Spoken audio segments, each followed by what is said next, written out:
Greetings. I'm Winton Goodrich, Superintendent of Schools for Franklin Northwest Supervisory Union.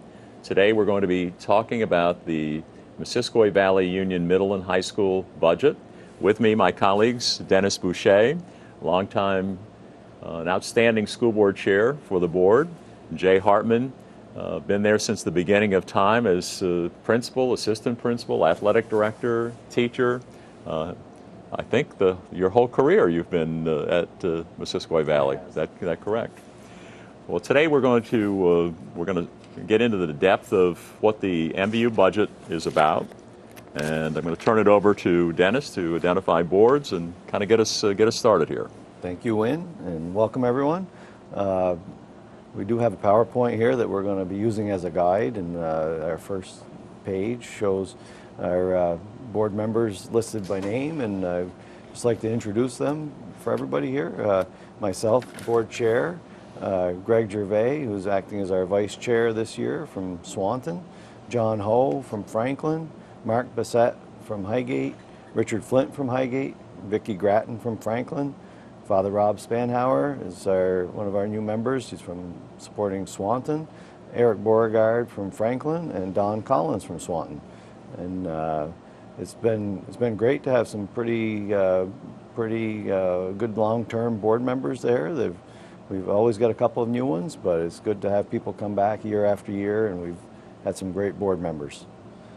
Jay, MVU's got a lot of outstanding programs. Would you highlight for viewers what some of the opportunities are for students? Sure, I'd be pleased to, and thank you for letting me be here this morning. Among the many opportunities and highlights that we have at MVU, if I were to divide them up, I would probably say I look at them in terms of scholarship opportunities, leadership and service opportunities, and then activities and participation. So I just want to spend a moment, I guess, sharing those with our audience. Academically, in terms of our scholarship, we offer over 150 academic courses. They include a wide variety of advanced placement, accelerated, technical, and career education classes. Students at MVU can enroll in what we call dual enrollment courses, which allow them to earn both college credit and high school credit at the same time through the Vermont State College system. We also have an increasing number of students every year who are participating in an early college program, which allows them to do their first year of college and complete their final year of high school together under the same umbrella.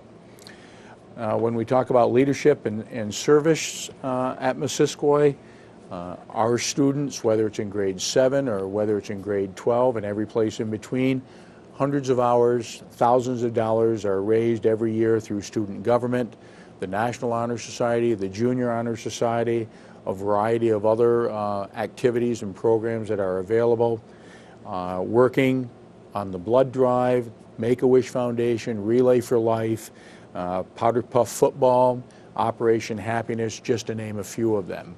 But there's a little something for everybody there. When we talk about participation, when we talk about the activities that students can be a part of, we have 18 recognized sports by the Vermont Principals Association, and almost every one of them offer either a middle school and or a sub-varsity level opportunity. So it's not just playing at the varsity level, but it's getting a full participation. We have a Crossroads program. We have 8 segments in the Crossroads and After Hours program every day during the school year, and we have well over 100 students participating in that each and every session. Mud season is coming up here when we return from the February break. Our annual science fair, which this year I think it was our 5th or 6th year, had over 165 students participate in grades 7 through 12. I believe it's one of the largest science fair programs in the state, and many of our students will be going on to regional and state competition during the month of March when we return from the February break. The school musical obviously is an annual event. All 48 years that MVU has been there, there's been a school musical, just like there's been skit night. We have over 200 students enrolled in our agriculture program, which includes both mechanics, animal science, natural resources, as well as a variety of introductory programs as well. The school musical, as I mentioned before, is a big one, in addition to our regular choral and instrumental band programs. So, you know, we do offer something for everybody. We have a developing Chinese immersion initiative that you might be speaking about a little bit more. I think most importantly, if I were to share one thing with our audience, we had a guest speaker at MVU back in December, a well-known national speaker by the name of Ed Garrity. And one of his major themes is Dare to Dream Big. And I often tell students at our school, at MVU, you can dream big, and at the same time, you can have the opportunity to achieve that dream if you go after it. Mm-hmm. So that's a little bit about what we do. Good place to be. I'm thinking as you were talking about the some of the accolades, I remember a couple of years ago when the science fair was going on and it was over, one of the judges who works at Global Foundries, the former IBM, walked into our board meeting unsolicited and said, "That's the best science fair in the state of Vermont." And that was quite nice to have him do that, and I almost think it was true. Yeah, well, and we don't often see people come into a board meeting to say something good. Yeah, so. That's right. And so that we pay attention to those kinds of things. That's right. The other thing I think I've heard it say, Jay, that the blood drive produces more quantities of blood than any other in the state of Vermont. Is that an accurate statement? At one time, that was unquestionably true. Obviously, a lot of other schools around Vermont have stepped up. Mm-hmm. Vanka Menard, Jean Gagne are our advisors for Student Council. And if we're not still number one, we are one of the 2 or 3 best annually in the state of Vermont. And that'll be coming up in March as well. Yeah. And I'm thinking about the Crossroads. For viewers that might not know, that's the after-school program. Very, very effective 21st century learning opportunity for students. It starts roughly 3 o'clock and goes till 5 o'clock 4 days a week. And we feed students. Students have a meal there, good meal at lunch, and we feed all our students first thing in the morning. In fact, we had an award 2 years ago through the New England Food and Dairy Council, where we were celebrated as having the fastest growing breakfast program in Vermont. It grew from 11% of our students eating breakfast to 100%, and it delivered every morning in each of the 40 classrooms. So that's a tribute to being progressive and taking care of the needs of children. And students commented that kids are a lot calmer when they are not hungry. So that's a very important piece. Dennis, you want to talk to us a little bit about the budget that supports all the good programs that Jay just spoke about? Certainly. Yeah, we've been working on our budget for, since early October now, between our supervisory union budget and our actual MVU budget, which is all one and the same, really. And I guess, this year we had to work pretty hard. We had directives from the state suggesting that we keep those numbers as tight and as low as we could. And for our 2018-2019 school year, we're proposing a budget that's going to be in front of the voters on town meeting day of $14,685,738. And that's only 1.04% higher than last year's budget, or this current year's budget. So it was, I was impressed with the hard work from administration and and the diligence of the board to try to keep that number down. Yeah. And in doing so, we did some right sizing. And right sizing doesn't always mean cutting. Sometimes right sizing means increase some expenditures in areas where there's a need, and we'll talk with viewers later about what some of those were. The governor set a threshold for schools to not have more than a 2.5% budget increase or cost per pupil increase, and MVU was able to be under that, and we're pleased with that, and yet still able to offer a good education at a cost that taxpayers can afford. So moving on to the governor and to legislature. Last year, legislature didn't end in May. The governor vetoed or refused to sign the state budget, state education budget, unless there were some concessions. And so legislators cut $35 million, reduced the state budget by $35 million. And in doing so, they borrowed from some one-time funds that by state law they have to replace. And so that has impact on all schools in Vermont. And yet MVU was able to endure that. And I'm not going to go into details other than to say Franklin's property taxes are up a little bit, Highgate's not quite as high, Swanton's were actually down as far as the property tax increases. I think, Dennis, you're going to talk about staff salaries? Yep, staff salaries. A huge part of our expenditures for the year is our salaries, and that's pretty common in every school, every business, I guess. Our professional staff, which is our teachers, current contracted negotiations. We had a 2-year contract negotiated, and that's good through June 30th of 2019. And we made it a priority this year, our last negotiations, to try to increase our base salary, because it's been a huge challenge for our school, especially at the high school, to keep and to attract and keep our young teachers. It seems like a great place to start. We get a lot of young teachers that start at MVU, but it's very challenging to keep them because of our salaries. So we've put a little bit more into those base salaries, and our hope is that it's going to pay off, and we'll keep. The only way to get great experienced teachers is to keep the young teachers. Mm-hmm. And as far as our support staff wages, we've done the same thing there. We've increased our hourly wages so we can attract and retain the great workers that we do get. We always have great workers, challenge to keep them. Yeah, before we go to Jay to talk about the new budget initiatives, I'd also like to put in a plug for, we provide outstanding professional development and training for, particularly for teachers. I think it's one of the best in the state, and I've had a chance to work in every school district in Vermont.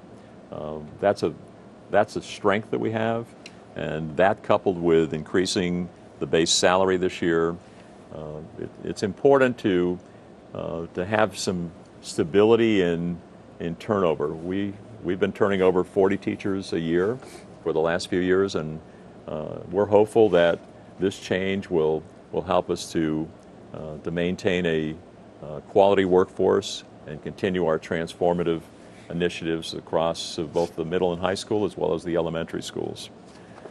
So, Mr. Hartman, talk with us a little bit about what I said earlier about right sizing. Sometimes that means making cuts in particular areas, and sometimes it means adding some staff where there's a need. Talk with us a little bit about what we've done here under new budget initiatives.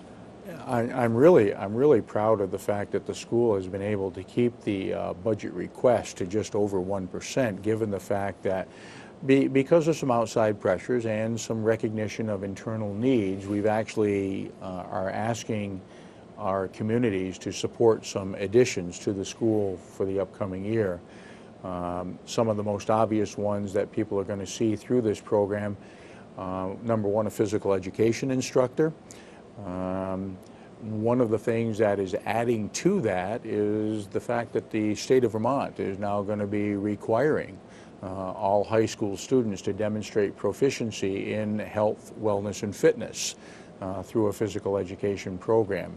And in order to help support that and to make that as successful as we can at our school, we are proposing the addition of a 4th physical education instructor. At one time, we actually had 5 at MVU. Over the course of time, we've reduced that number, and now we need to bump that back up again by 1.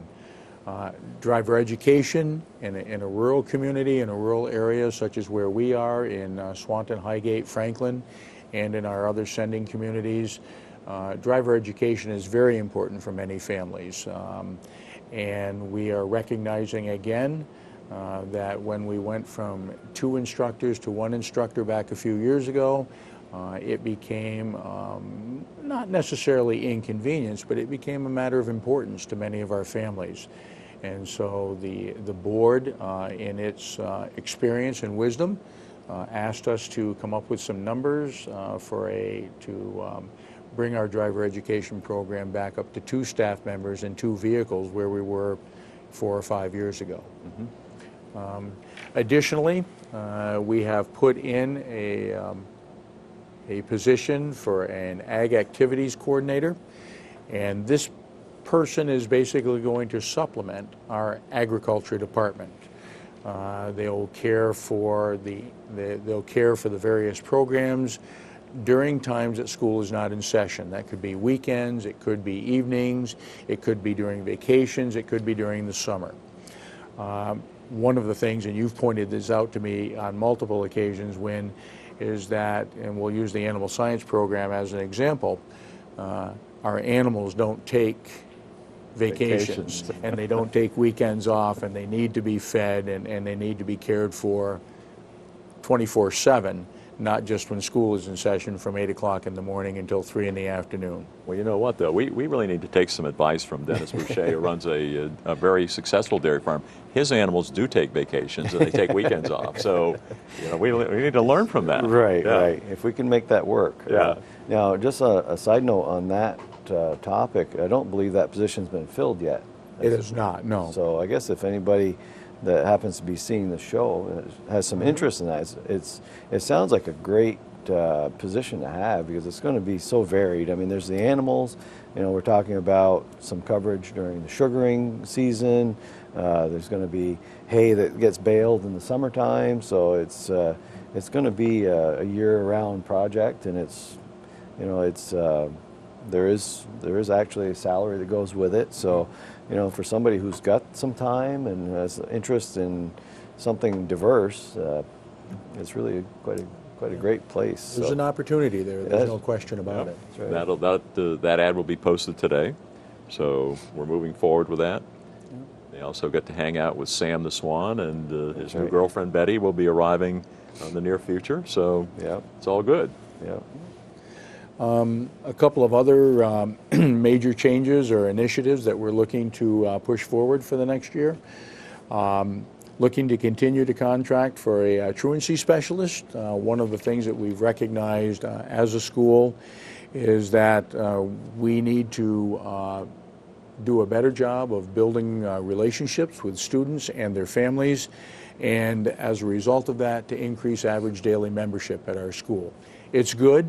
Like everybody else, we recognize that it can be better, and a truancy specialist, which is an initiative in many parts around the state of Vermont, is going to be an important one for us as well. In terms of the actual building, 48 years later, and Dennis and I have been around for most of those 48 years, we have one major interior project, that we're kind of looking to push forward for this year, and that is a renovation of our science lab in A41. It's the same lab tables, the same lab covers and closets and everything else since we opened back in 1970. And we recognize that the world of science, and in particular the world of chemistry and technology and engineering and everything else, has changed dramatically. And it's a project that, quite frankly, I think we've put on the back burner for a few times, and it's now time to bring it off the back and make it happen. And didn't I remember that when we were doing the school audit, that there was reference to that there was a DB carved into one of those tables from when Dennis might have been a student some time ago? That's clearly possible, Yeah. but many of those audits, and whether they be New England accreditation visits and others, have recognized and have commented upon the fact that our lab science areas in particular need some updating and some change. It certainly was state-of-the-art stuff back in the day. At its time, absolutely. And I think there was even ventilation work that we were going to need to do in that area. So, Correct. And that's not only because it's old; that's just a health concern. That's so. right. Yeah, and we actually did a ventilation upgrade in the welding area 2 years ago, and we were in there with some visitors the other day, and it's working really well. So it's able to move out any of the welding smoke, which is very important to health-related issues. And the last piece that's there are just our transportation services, whether it be regular busing, after-school busing, special transportation needs. Those are things that oftentimes are not necessarily under a lot of our control. They do go out to bid, as I understand, but cost of those services go up. Yeah. And this is no different than most other years. Yeah. Before Dennis takes over about the water line, I just wanted to back up a little bit about the ag program, and we're having conversations right now with Northwest Tech Center, with Cold Hollow Career Center about doing a partnership with MVU Ag that likely would bring new learning opportunities not only for our students but students from those programs in forestry, in ag science, and a little bit even in building and trades. So we're excited about that, and I think our colleagues from the other two tech centers, we could all help each other in a broader partnership outside our supervisory union.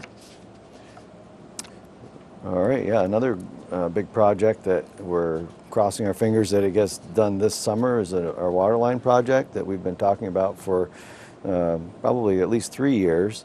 Swanton Village is in the process of upgrading their water lines, and the MVU water line that's already there is tapped into that system, and being 50 years old, it's been recommended, highly recommended, that it's time to replace the line. So we're going to actually replace it, reroute it, and it's a big project. I would have never guessed to run a water line was going to cost $190,000, but between the line and the installation of it, that's our estimated cost is $190,000, and it was delayed last year. We did ask the voters for money for that project in our budget last year.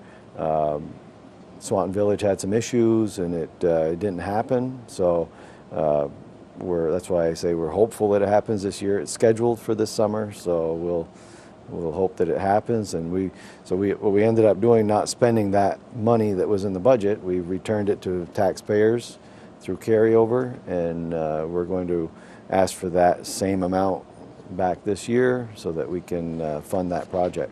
Beautiful. All right, staff benefits. We, along with salaries that try to be competitive, we do and have to offer health and dental insurance, which is part of life now, and we group purchase with other Vermont school districts, and things did change this year with the health care exchange, and I don't know if you want to get more into that. Well, probably not. That's pretty complex stuff. Yeah. I think we'll play the high road on this one. All right. Yeah. So we did make changes, and the expectation is it's going to save the state a lot of money, and time will tell on that one. The program just started first of the year. So we're not too far into it. I haven't heard anybody complain about it. I don't know. We've had some growing pains. Yeah, because it really changes it up how employees monitor their health care needs. In the past, schools were a bit immune to a lot of the pressures that everyone else has in the world, in the state of Vermont, for that matter. And the issue is when you've got more at stake and more skin in the game, so to say, the thought is that you become a more prudent consumer of health care. And so our employees have an HRA now, and the school board pays the front end of that premium. The middle of it, called the donut hole, is the employees have contributions in the middle, and then the board pays the rest of those kinds of bills. So it's a change, and anytime there's a change like that, there are going to be some challenges. And speaking of challenges, I'm going to spend a little bit of time now on the education funding bill, but I'm going to preface it by saying that legislature is in hot pursuit to maybe change how schools are funded. So I'm going to share with viewers now what's currently in play and what the assumption was that the administrators and the boards moved forward in developing the budget. There's some key components to it. I'm on education spending, and what education spending is the budget minus revenues. And so last year, the budget minus revenues, that number was $12,687. I can't even talk today. I'm going to go to FY19.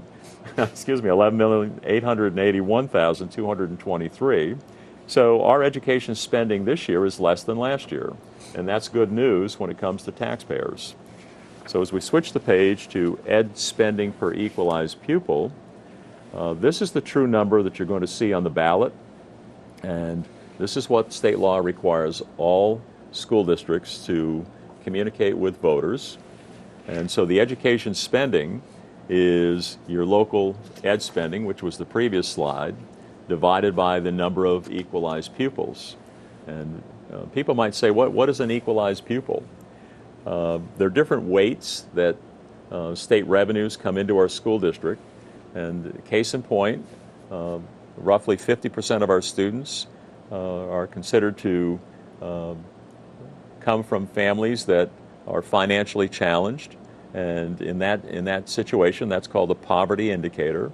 And what the state does is they contribute 25% more revenue to the school to help educate those children. And if you have English as a second language, there's a 20% boost of revenue with that variable as well. So an equalized pupil, elementary-wise, might be 87% of a student. High schools, it's 113% of a student. And if you have a high school student that is ELL and comes from a poorer background, then you could have 1.6, 1.7. In other words, the revenue stream provides the additional funding. So back to the ed spending per equalized pupil, that's what you'll see in either the town meeting vote from the floor, or you'll see it in an Australian ballot vote. Our ed spending last year was $14,022. That means that's what it cost to educate a student on average in our SU. This year, our ed spending per equalized pupils went down $14,011. And so that's very good news. And the other good news is all of our schools in Franklin Northwest have always been low spending districts. We don't have this year's state average, but it's something akin to 15,500 and maybe even closer to 16,000.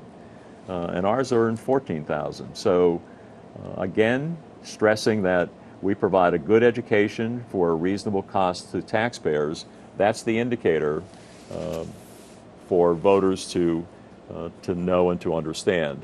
So that equates to a tax rate, and because the Union High School has 3 districts that feed into it, Franklin, Highgate, and Swanton, Franklin's tax rate is going up by 5.8 cents, Highgate's is going up 1.4 cents, and Swanton's is actually going down 0.2 cents.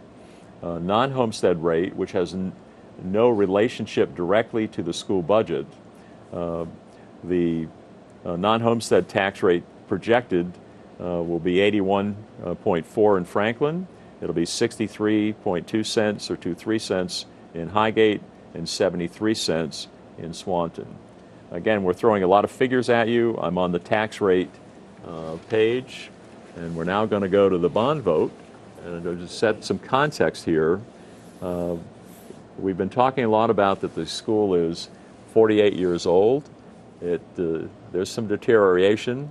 That never happens to us as we age, but it certainly does to school buildings. Although, as late as we were last night, I feel there was some deterioration that happened here. So I'm going to turn it over to Dennis to talk about kind of why we're here and what the bond vote will look like.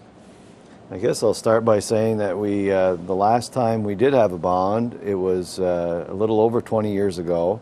the big project of 1997.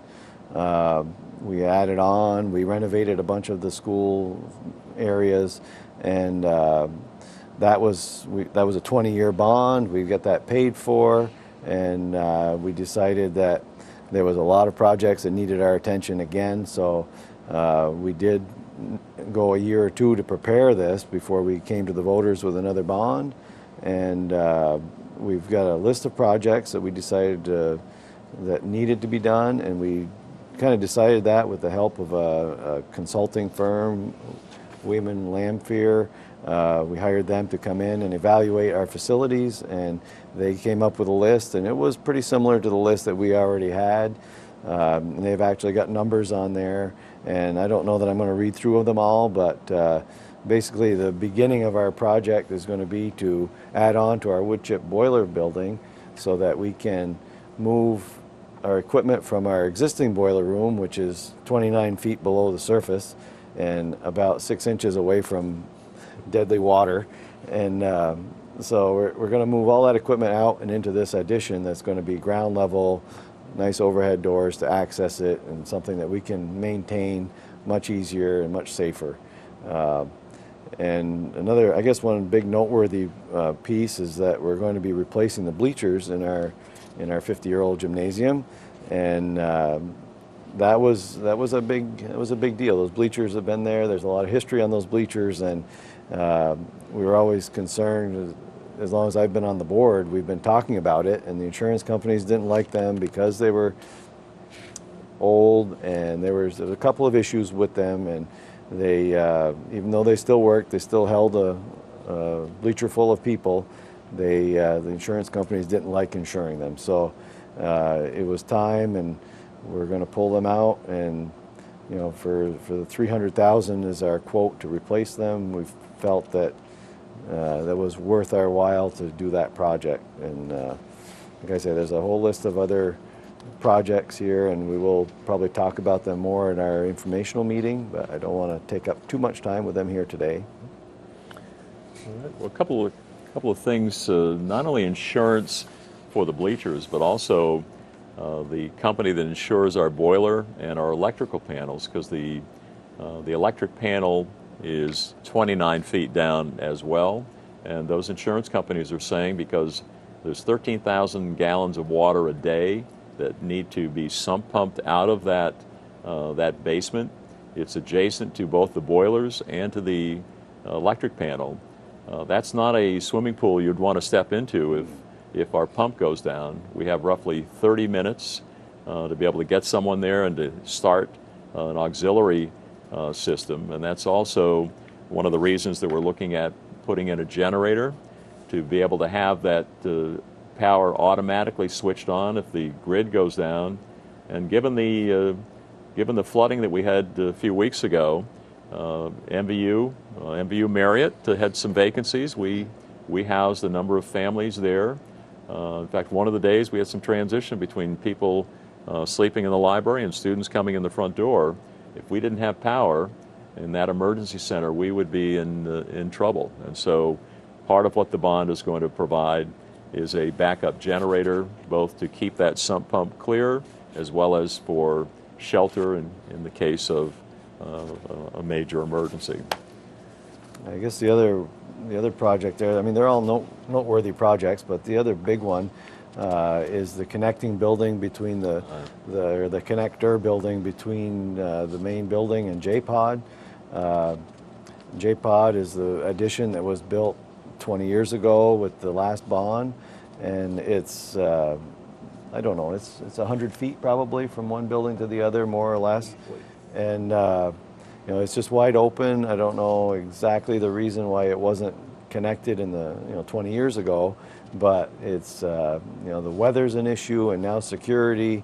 We all are thinking about security every day, and that's a big driving factor for that connector. So we're going to try to make something that works for both those purposes, weather related and security.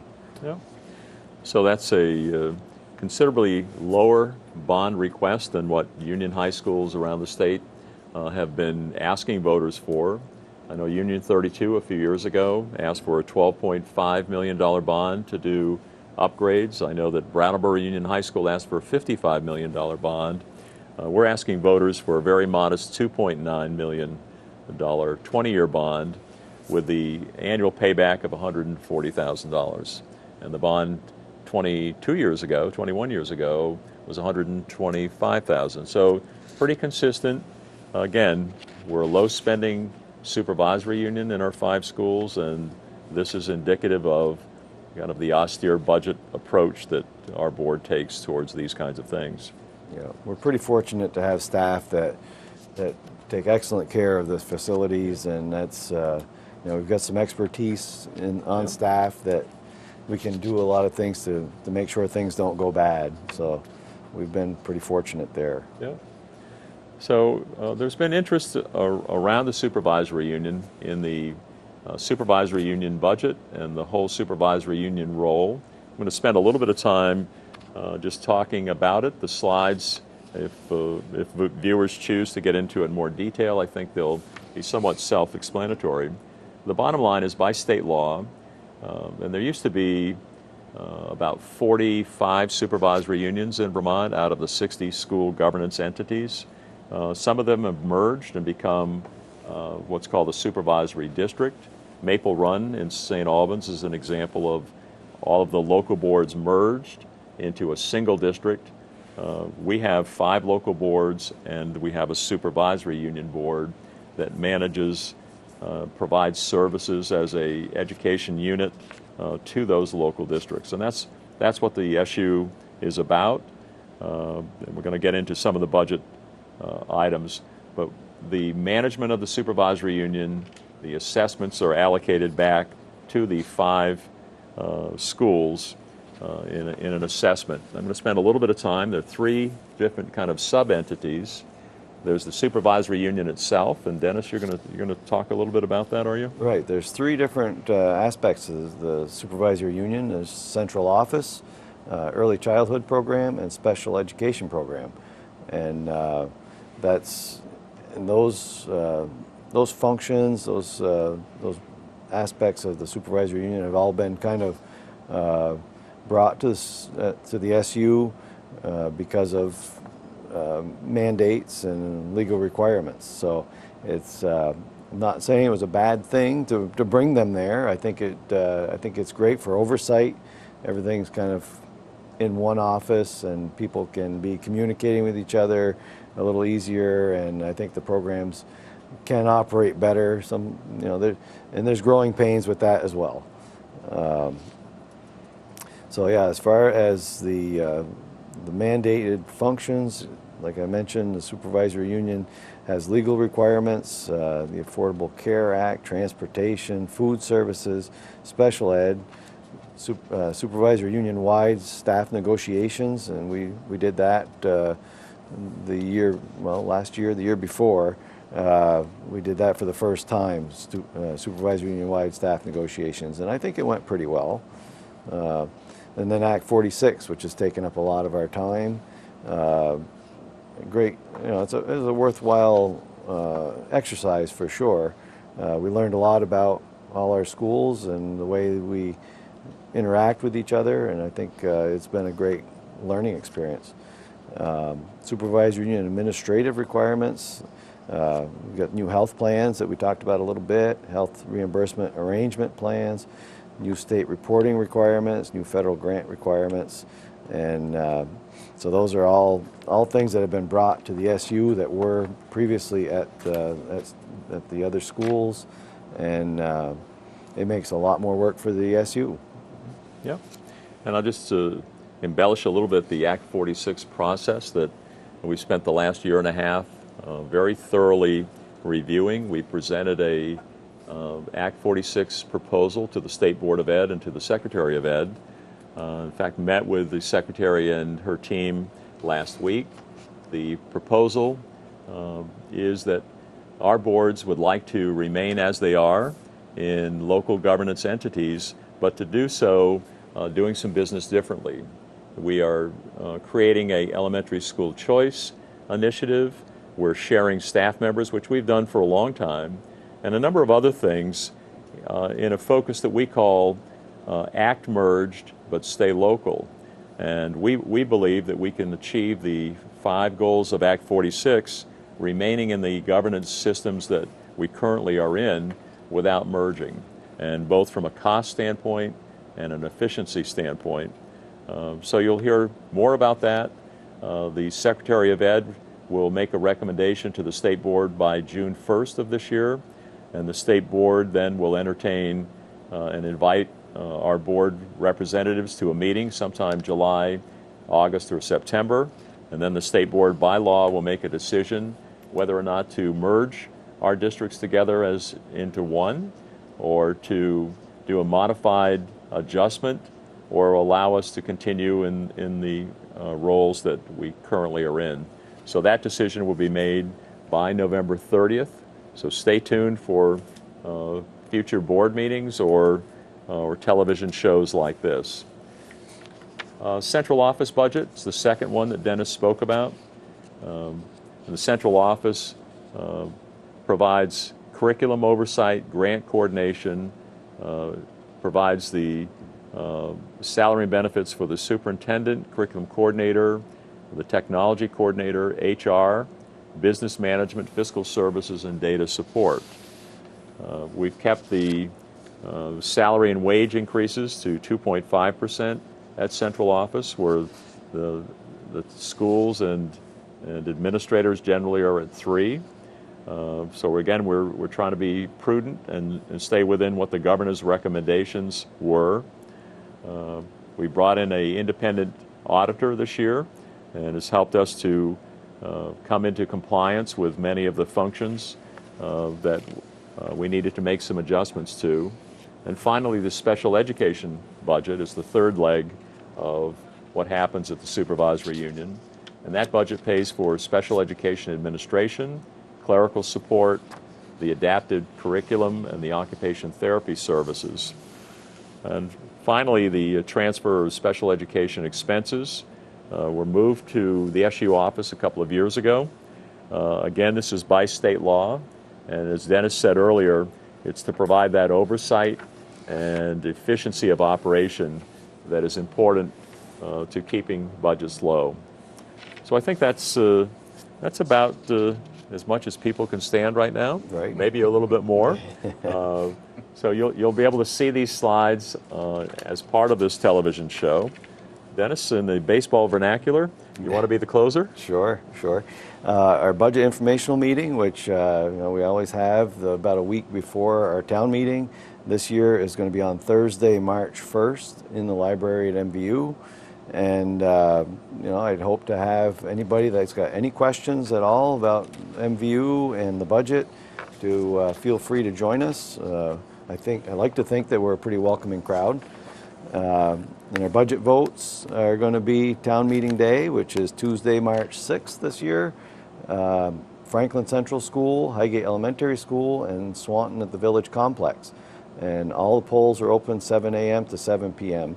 And it's all Australian ballot, of course. And I certainly like to extend my appreciation for people watching this, and hopefully we get good voter turnout on town meeting day.